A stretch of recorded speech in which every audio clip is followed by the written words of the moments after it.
Graça e paz, meus queridos irmãos, amados, ouvintes da Rádio ZDK e também da Igreja Cristã Presbiteriana de Rio Grande da Serra, da Igreja Cristã Presbiteriana Sede, que tem o nosso querido pastor presidente, pastor Daniel Cândido de Oliveira, e também as nossas igrejas cristãs presbiterianas de todo o Brasil, principalmente aí do interior de São Paulo.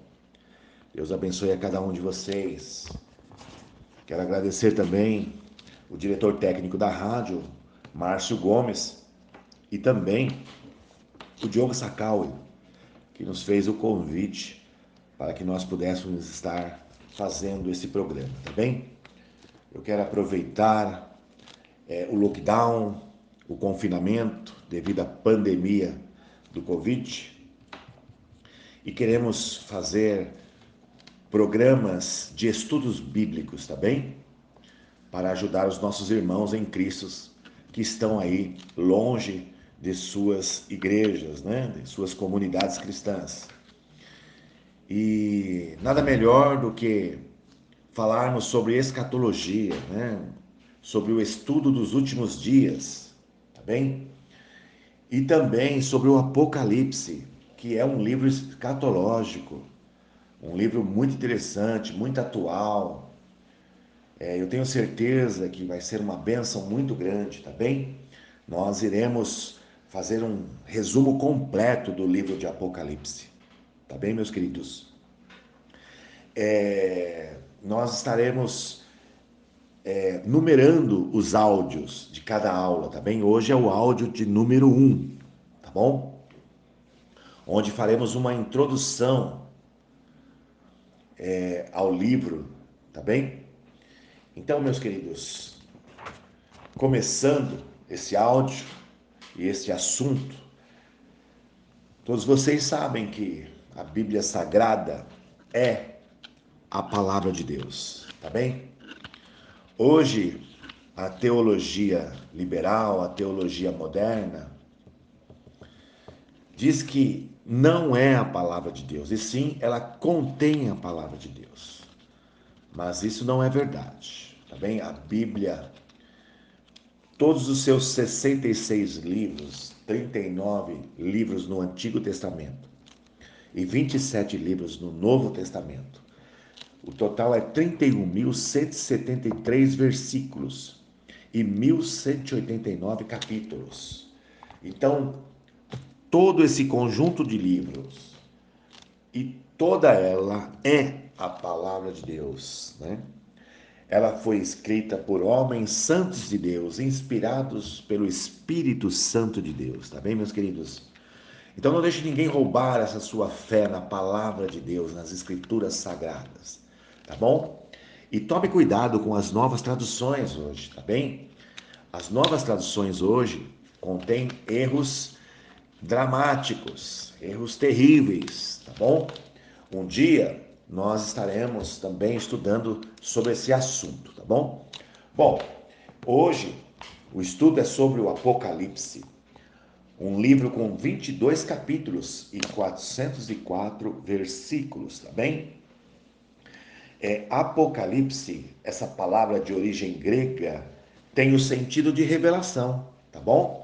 Em Apocalipse capítulo 1, versículo 1, nós já vemos no primeiro versículo o tema do livro, revelação de Jesus Cristo, a qual Deus lhe deu para mostrar aos seus servos as coisas que brevemente devem acontecer. E pelo seu anjo as enviou e as notificou a João, seu servo. Apocalipse capítulo 1, versículo 1, tá bem, meus queridos? O autor do livro de Apocalipse é este homem aí citado, esse apóstolo amado citado. O apóstolo João, ele é citado em 4 oportunidades no livro de Apocalipse, como o autor aí, né, o apóstolo que viu, teve essa visão, né, da glória de Jesus Cristo e dos últimos acontecimentos da história da humanidade, tá bem? Nós sabemos isso, que João era irmão de Tiago e filho de Zebedeu, tá bem? Lá em Mateus capítulo 10, versículo 2, confirma essa informação.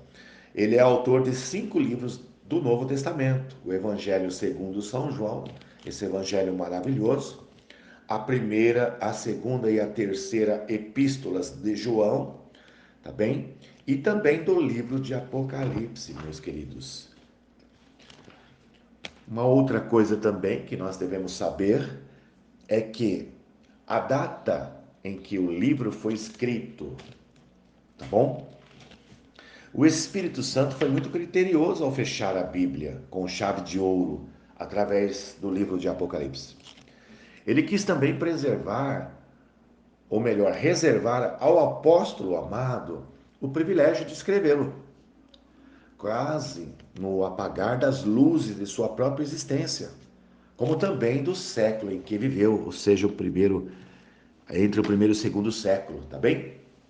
É claro que existem discussões e controvérsias sobre a data ou a época em que o Apocalipse foi escrito. Todavia, discussões à parte, é aceito o pensamento de que João escreveu o Apocalipse durante o reinado de Domiciano. Este imperador reinou entre os anos 81 e 96 depois de Cristo, ou logo após a sua morte. Isso porque o Apocalipse revela ter sido escrito num período de grande tribulação para a igreja, de perseguição para a igreja. Sem poder precisarmos a data, diríamos que o livro de Apocalipse pode ter sido escrito após a libertação do apóstolo da ilha de Patmos, quando ele então retornou para Éfeso. João foi liberto no ano de 96 depois de Cristo, logo após a morte do imperador Domiciano. João beirava, pois, os 100 anos quando o Senhor lhe concedeu, senão a maior, uma entre as maiores experiências de sua vida, cumprindo-se as palavras do salmista, que escreveu: na velhice ainda darão frutos, serão viçosos e florescentes. Salmos 92, versículo 14. Não sabemos a data da morte do apóstolo, mas sabemos que ele morreu durante o governo do imperador Trajano, sendo que esse foi imperador em Roma entre os anos 98 e 117 depois de Cristo. Queremos lembrar também que o apóstolo João, ele foi exilado na ilha de Patmos. Nós sabemos pela história que João era o pastor da igreja de Éfeso. Porém, João continuava sendo um empecilho para os príncipes dos judeus na luta pela destruição do cristianismo. Ele mantinha uma inamovível fidelidade à causa de Cristo, ou seja, não é? Ele era irredutível quanto à causa de Cristo. Ele era muito fiel a esta causa. Os judeus chegaram à conclusão que de nada valeriam seus esforços contra os cristãos enquanto o testemunho de João continuasse soando aos ouvidos do povo. Assim, eles entenderam que os milagres e ensinos de Cristo seriam esquecidos caso a voz do velho apóstolo fosse silenciada. Conseguiram fazer com que ele fosse convocado por Roma para ser julgado por sua fé perante as autoridades. As doutrinas dos apóstolos foram adulteradas ou deturpadas. Falsas testemunhas o acusaram de ensinar heresias. Esperavam seus inimigos levar, muito em breve, João a ser condenado à morte. O imperador Domiciano decretou o culto ao imperador, de um modo que nenhum outro dos seus antecessores houvera feito. Ele fez da necessidade de cultuar o imperador uma prova de lealdade ao império. Instituiu também o culto à família dos Flávios, na qual estaria encarnada a natureza divina da família de Domiciano. Não prestar culto ao imperador era crime contra o Império Romano. E é claro que os cristãos fiéis se recusavam a adorar o imperador como um deus. Os próprios cortesãos ou membros da corte tinham de chamá-lo de Senhor e Deus. Era, pois, diante desse imperador que o apóstolo Paulo foi acusado e era por ele também, e foi por ele também julgado. Tá bem, meus queridos? Segundo fontes históricas, o próprio João fez sua defesa, sempre respondendo de maneira clara e convincente, de forma que suas palavras tiveram efeitos poderosíssimos. Seus ouvintes ficaram atônitos com sua sabedoria e eloquência. Porém, quanto mais convincente era seu testemunho, mais profundo era o ódio de seus opositores. E grande era a ira do imperador Domiciano, que, não podendo contradizer as razões da fé do apóstolo João, determinou que ele fosse lançado dentro de um caldeirão de óleo fervente, afirmando que assim deviam perecer todos que criam nesse enganador Jesus de Nazaré. Contudo, segundo a tradição, o Senhor preservou a vida de João, da mesma forma que havia preservado a vida dos 3 jovens hebreus na Babilônia, quando eles foram lançados na fornalha ardente. João foi retirado ileso do caldeirão pelos mesmos homens que o haviam colocado ali. Porém, por decreto do imperador, João foi banido para a ilha de Patmos, condenado ao exílio. Segundo ele mesmo afirmou em Apocalipse 1, versículo 9, por causa da palavra de Deus e pelo testemunho de Jesus Cristo. Assim, tanto Satanás como os inimigos humanos de João passaram a ter acabado com ele, sendo que a ilha de Patmos seria o seu fim e o seu túmulo. A ilha de Patmos, meus queridos irmãos, fica na Grécia, era uma ilha vulcânica, aproximadamente 34 quilômetros quadrados, era muito estéril naquela época. Quem já foi para as nossas viagens para Israel, que a nossa igreja sede e o pastor Daniel realiza todos os anos, já teve a oportunidade de passar lá na ilha de Patmos e fazer um culto a Deus lá nessa ilha e relembrar o que Deus fez na vida do apóstolo João nesta ilha, tá bem? Bom, como eu disse para vocês, né, os inimigos da cruz, Satanás, pensavam que teriam acabado com João, exilando ele numa ilha de trabalhadores, de escravos também, que trabalhavam dias e noites.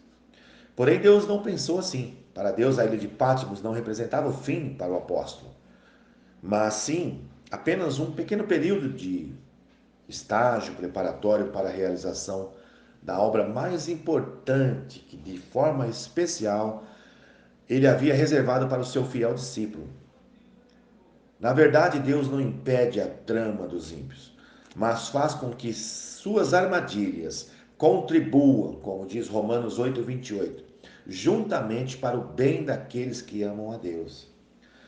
A aprovação de João não é diferente da nossa aprovação.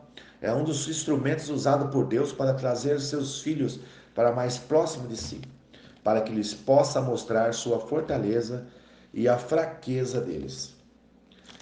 Desta forma, prepara-os para enfrentar as emergências, ocupar posições de responsabilidade e realizar seu grande propósito em suas vidas. A aprovação é um instrumento de Deus. Considere isso, meu querido e minha querida. A aprovação é uma ferramenta que Deus usa para aperfeiçoar o nosso ministério e a nossa fé em Deus. Assim será com todos os que dispuserem a viver piamente em Cristo. A perseguição e o descrédito esperam todos os que se imbuírem do Espírito de Cristo. O caráter da perseguição muda com o tempo, mas o princípio, o espírito que a anima, é o mesmo que tem levado à morte os escolhidos do Senhor desde os dias de Abel.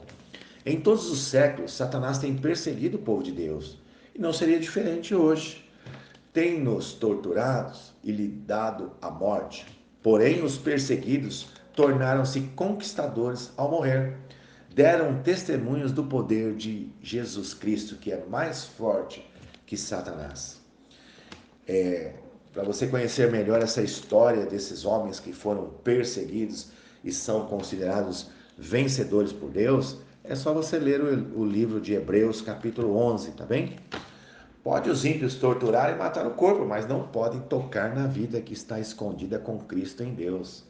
Pode encerrar os corpos de homens e mulheres nas prisões, mas não lhe podem aprisionar o espírito. Aleluias, glória a Deus. Por isso que o nosso apóstolo Paulo, ele disse, né, em Romanos capítulo 8, versículo 18, tenho por certo que as aflições desse tempo presente não são para comparar com a glória que em nós há de ser revelada. Ou seja, né, não há aflição ou tribulação ou perseguição aqui maior, não é? Ou que possa comparar com a glória que está nos reservada em Cristo Jesus.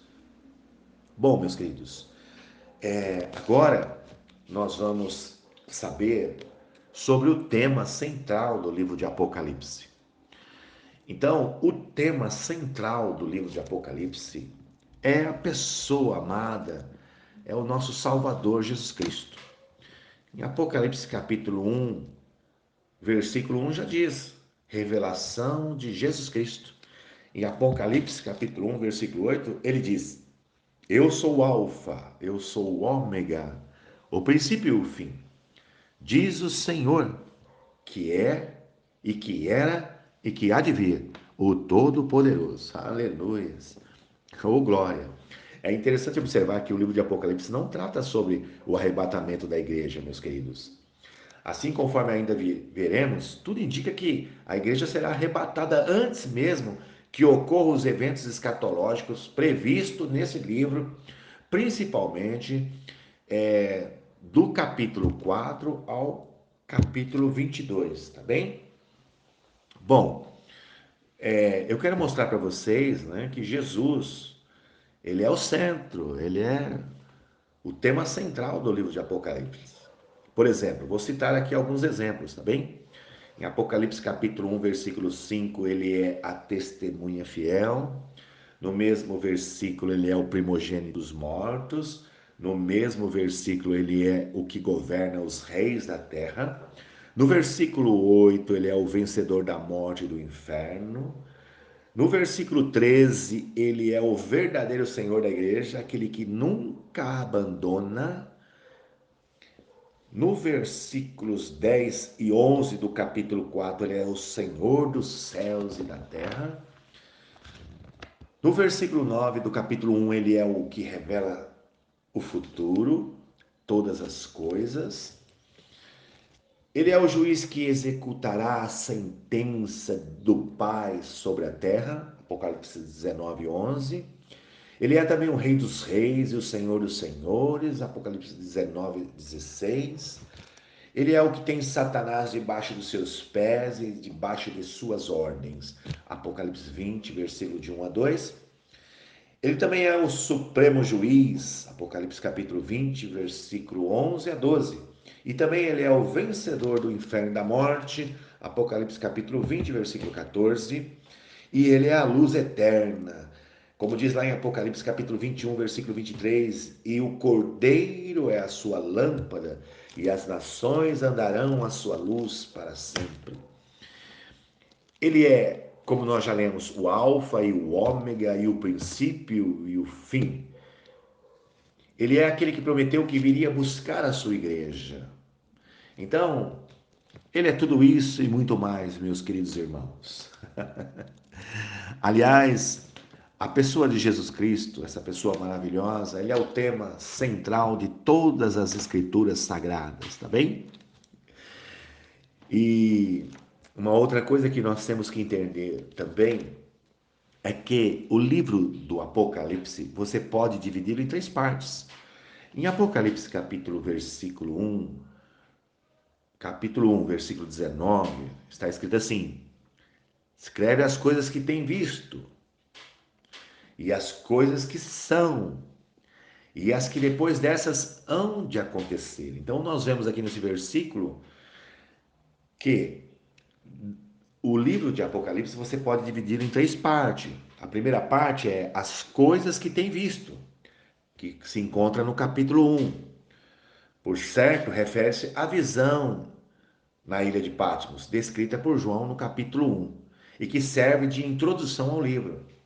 Depois, na parte 2, está escrito, e as que são, estas são visões que se encontram no capítulo 2 e no capítulo 3. Refere-se ao presente, o momento lá, há 2000 anos atrás, em relação à igreja, ao apóstolo João, quando foi escritas 7 cartas, escritas às 7 igrejas da Ásia, atual Turquia, que refletiam as condições da igreja naquele momento, no final do século I, tá bem? E, por último, e as coisas que depois dessas hão de acontecer, tá bem? O que significa depois dessas hão de acontecer? São as coisas que aconteceriam num futuro distante. Assim, temos por certo que a parte 3 do livro de Apocalipse está reservada para ter seu cumprimento logo após o arrebatamento da igreja. Lembrando que no livro de Apocalipse não se fala de arrebatamento da igreja, tá bom? Se fala das últimas coisas. O arrebatamento da igreja não é considerado, né, o fim, mas não. O fim ele é considerado logo após, tá bem, o arrebatamento, que vem a grande tribulação, depois vem o milênio e depois vem o juízo final, tá bem, meus queridos? Bom, quanto a essa parte 3, né, as coisas que depois dessas vão de acontecer, que estão descritas nos livros, ou melhor, nos capítulos 4, de 4 a 22, nos quais nós podemos destacar uma série de 7 selos, né? Então nós vamos estudar os 7 selos, as 7 trombetas, as 7 figuras simbólicas, as 7 taças, os 7 juízos, as 7 coisas novas que Deus irá fazer. Mas também nós vamos estudar as 5 passagens parentéticas, né? Ou seja, 5 mensagens que Deus intercalou entre aí esses 7 selos e 7 trombetas e 7 figuras e 7 taças e 7 juízos e 7 coisas novas. Então Deus acrescentou algumas informações extremamente importantes no meio desses selos todos, essas trombetas, essas figuras simbólicas. Uma delas é o restante de Israel e os santos durante a tribulação, o anjo, o pequeno livro, as 2 testemunhas, o cordeiro, o restante, o evangelho eterno, o ajuntamento dos reis e Armagedon e os 4 aleluias ocorridos no céu, tá bem? É normalmente aceito que a grande tribulação acontecerá entre os capítulos 4 e 19, e que esse período corresponderá ao cumprimento da 70ª semana de Daniel, ou seja, um período de 7 anos, que nós conhecemos como a tribulação. Ela terminará com a manifestação de Jesus Cristo em glória, seguido do conflito do Armagedon. Segue-se depois, logo em seguida, o milênio, tá bem? Depois a batalha de Gog e Magog, que é o último conflito. O juízo final e, por fim, a Jerusalém eterna, maravilhosa, nossa morada eterna. Assim, através de uma visão panorâmica, nós podemos contemplar o livro do Apocalipse, composto por uma série de visões, imagens, símbolos e figuras dispostas em 22 capítulos e 404 versículos, meus queridos. Aleluias, glória a Deus. Então, como vocês viram, né, nós fizemos uma introdução rápida aí ao livro de Apocalipse, meu querido, tá bem? E esse livro ele é maravilhoso, maravilhoso esse livro é. Alguns o temem, né?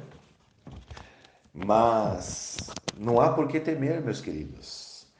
Nós estamos do lado vencedor dessa batalha entre o bem e o mal, né? O nosso Senhor Jesus é o nosso grande general de guerra. Ele nunca perdeu uma batalha e nunca perderá uma batalha, tá bem? Então fique com Deus, Deus abençoe vocês. Nós terminamos aí esse áudio da primeira aula, primeiro áudio, tá bem, meus queridos?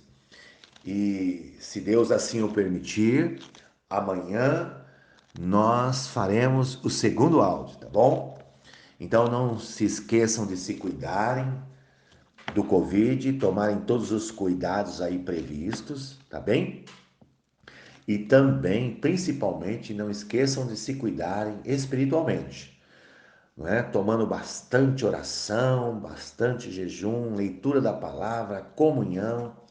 Orem pela vossa vida, pelo vosso ministério, pela vossa família. Orem também pela vossa igreja, pelo vosso pastor. Orem pelo Brasil, tá bem, meus queridos? Orem por essas famílias que estão sofrendo com o Covid e também com a fome que está vindo a galope aí, tá bom, meus queridos? Aleluias, glória a Deus. Deus abençoe vocês e que o nosso Deus e Pai de nosso Senhor e Salvador Jesus Cristo vos abençoe ricamente, tá bem? Que o amor de Deus, a graça e a paz do nosso Senhor e Salvador Jesus Cristo e a comunhão do Espírito Santo de Deus seja com todos vós e os vossos filhos e as vossas filhas, em nome de Jesus. Amém, amém, aleluias, glória a Deus.